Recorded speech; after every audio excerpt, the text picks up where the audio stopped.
खुदावंद यीशु की अंजील मुकद्दस मत्ती के मुताबिक उसका 17वां बाब 14 से 20 आयत तक। एक दिन एक आदमी यीशु के पास आया और उसके आगे घुटने टेक कर कहा, ऐ खुदावंद मेरे बेटे पर रहम कर कि उसको मिर्गी आती है और वो बहुत दुख उठाता है, क्योंकि वो अक्सर आग में गिर पड़ता है और अक्सर पानी में। और मैं उसे तेरे शागिर्दों के पास लाया था, मगर वो उसे शिफा न दे सके। यीशु ने जवाब में कहा, ए बेइत्तकात और गुमराह पुश्त, मैं कब तक तुम्हारे साथ रहूँगा, कब तक तुम्हारी बर्दाश्त करूँगा, उसे यहाँ मेरे पास लाओ। तब यीशु ने उसे धमकाया और बदरू उससे निकल गई और उस लड़के ने उसी घड़ी शिफा पाई। तब शागिर्दों ने अलहदगी में यीशु के पास आकर कहा, हम इसको क्यों निकाल ना सके? यीशु ने उनसे कहा, अपनी कम इत्तकादी के सबब, क्योंकि मैं तुमसे सच कहता हूँ कि अगर तुम में राई के दाने के बराबर भी इत्तकाद होगा तो तुम इस पहाड़ से कहोगे कि यहाँ से वहाँ चला जा, तो वो चला जाएगा और कोई बात तुम्हारे लिए नामुमकिन ना होगी। पाक कलाम के पढ़े और सुने जाने पर खुदावंद की बरकत हो, खुदा का शुक्र हो। अजीज दोस्तों, आज के कलाम में हमने सुना कि शागिर्दों को उस पहाड़ पर डेरे डालने की इजाज़त ना मिली। नीचे वादी में कराहती और आहें भरती हुई नस्लें इंसानी उनकी मुंतज़िर थी। ज़रूरत और मोहताजी से भरी दुनिया उनके कदमों में पड़ी थी। जब यीशु और तीनों शागिर्द पहाड़ के दामन में पहुंचे तो फकीरों और भीड़ और बाकी शागिर्दों के दरमियान एक गर्मा गर्म बहस चल रही थी।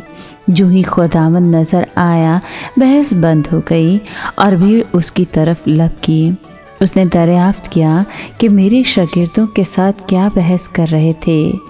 एक बाप जो दीवाना हो रहा था, उसने खुदावंद को बताया कि मेरे बेटे पर गूंगी रूह का कब्जा है। ये बदरू उसे ज़मीन पर पटक देती है और वो दांत पीसने लगता है। कभी आग में खुद को गिराता है और कभी पानी में।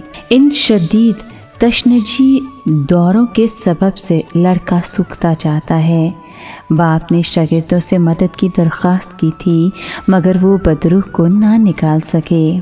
यीशु ने शागिर्दों को उनकी बेइत्तकादी पर डांटा। क्या उसने उनको बदरूहें निकालने का इख्तियार नहीं दिया था? वो कब तक उनके साथ रहेगा? कब तक उनकी शिकस्त खुर्दा और बेबस जिंदगियों की बर्दाश्त करेगा?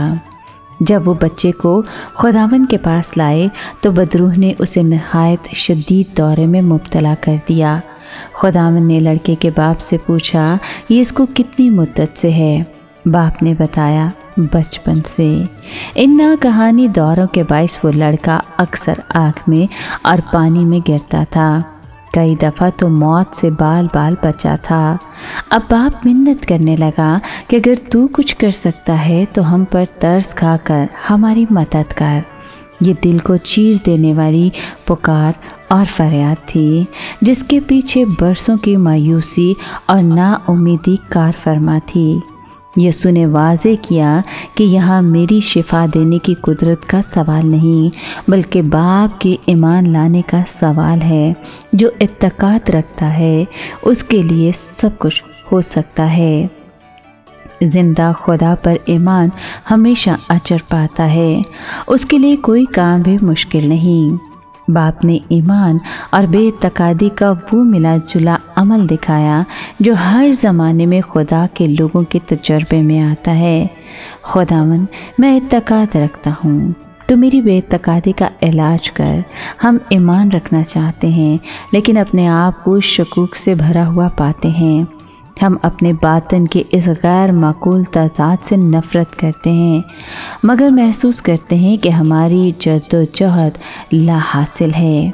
जब यीशु ने उस नापाक रूह को बच्चे में से निकल जाने का हुक्म दिया तो उसे एक नहायत हौलनाक दौरा पड़ा, ऐसा कि वो मुर्दा सा हो गया।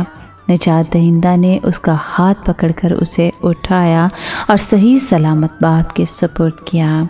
بعد میں جب مسیح گھر میں اپنے شاگردوں کے ساتھ تنہائی میں تھا تو انہوں نے پوچھا کہ ہم اسے یعنی ناپاک روح کو کیوں نہ نکال سکیں۔ اس نے جواب دیا کہ بعض معجزوں کے لیے دعا اور روزے کی ضرورت ہوتی ہے۔ ہم میں سے کون ہے جسے اپنی مسیحی خدمت کے دوران کبھی مایوسی یا احساس سے شکست کا سامنا نہیں ہوتا؟ ہم پوری دیانتداری سے بے تھکان کام کرتے ہیں، مگر کوئی نشان نظر نہیں آتا کہ روح القدس قدرت کے ساتھ کام کر رہا ہے۔ اس وقت ہمیں بھی نجات دہندہ کے یہ الفاظ یاد رکھنی چاہیے کہ اگر تم میں رائی کے دانے کے برابر بھی اعتقاد ہوگا تو تم اس پہاڑ سے کہو گے کہ یہاں سے وہاں چلا جا تو وہ چلا جائے گا، اور کوئی بات تمہارے لیے ناممکن نہ ہوگی۔